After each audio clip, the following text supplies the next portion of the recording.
hoje em Astronomia em 5 minutos nós vamos conversar um pouco sobre a possibilidade de viagens para as estrelas, ou melhor, a gente vai conversar sobre as distâncias envolvidas no tamanho do universo e tentar compreender a vastidão da onde a gente se encontra, né? Então vamos lá.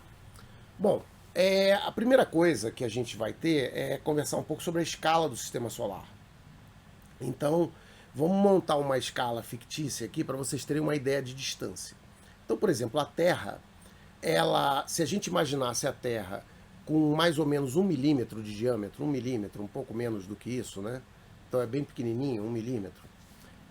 A distância da Terra à Lua seria 2,5 cm, tá? Então, se a Terra tivesse 1 milímetro de diâmetro, a distância seria 2,5 cm. Por outro lado, a distância da Terra ao Sol já seria de quase 10 metros nessa escala. Ou seja, a Terra tem 1 milímetro e o Sol está a 10 metros de distância e tem 9 centímetros de diâmetro. Tá certo? A distância da Terra até Júpiter nessa escala já seria de 50 metros. Então vocês conseguem imaginar isso? Tipo, a Lua tem 1 milímetro, a Terra tem 1 milímetro e a distância para Júpiter está a 50 metros. E Júpiter seria uma bolinha com menos de 1 centímetro de tamanho a 50 metros de distância. Tá certo? Nessa mesma escala, o planeta Netuno estaria a 292 metros de distância. Né? Então, 292 metros seria mais ou menos tipo assim um quarteirão, né?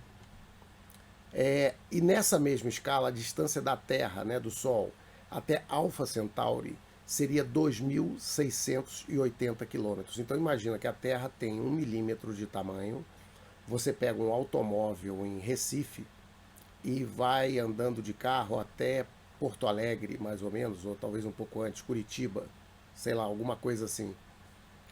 Essa é a distância da Terra à estrela mais próxima. Então lembrando, o tamanho da Terra é 1 milímetro.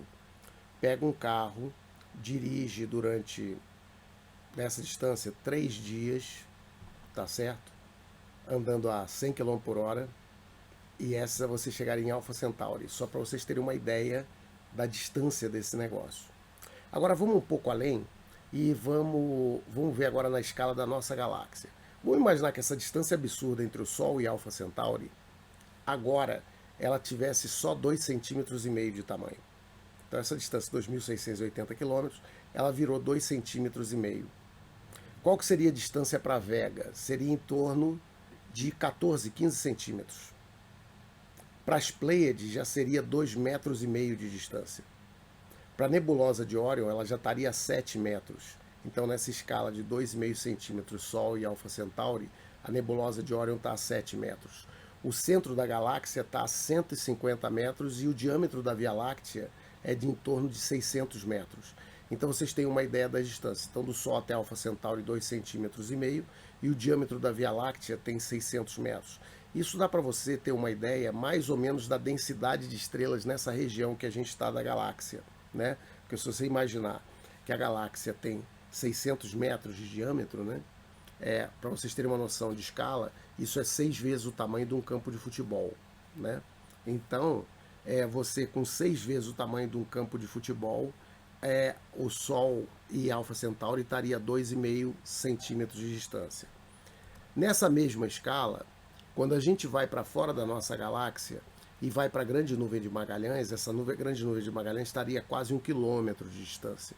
Aquela galáxia que a gente vê, né, perto da Via Láctea, no hemisfério sul aqui. Já a galáxia de Andrômeda, nessa escala, estaria a 14,5 quilômetros. Tá certo? Então, Sol, Alpha Centauri, 2,5 centímetros e Sol, galáxia de Andrômeda, 300 quilômetros.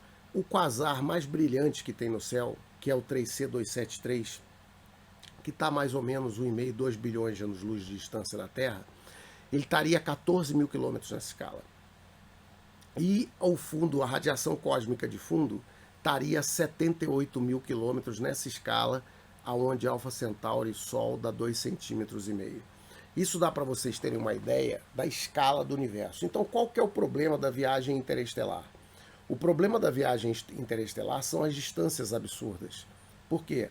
Porque nessa velocidade, nessa distância, mesmo a velocidade da luz, que nos parece incrivelmente rápida, é muito devagar. Então, o que acaba acontecendo é que a viagem entre as estrelas, ela é plenamente possível pela nossa civilização. Apenas você não vai estar vivo. O que eu quero dizer com isso?